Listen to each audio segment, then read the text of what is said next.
Hi everybody! Guess what? It's phonics time! Today we're going to learn the sound R. Are you guys ready? Let's take a look. A, R, R. Well done! Do you know of any words that have the letters A and R? Can you think of any?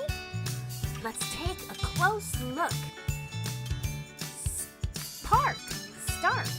Arm, car, and scarf. Wow, there is a park.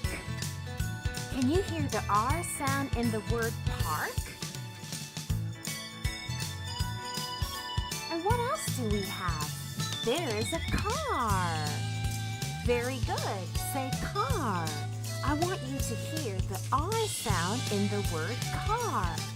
And also start. 3, 2, 1, start!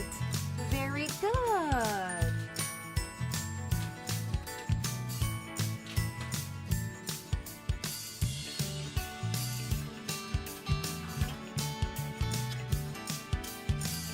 Arm.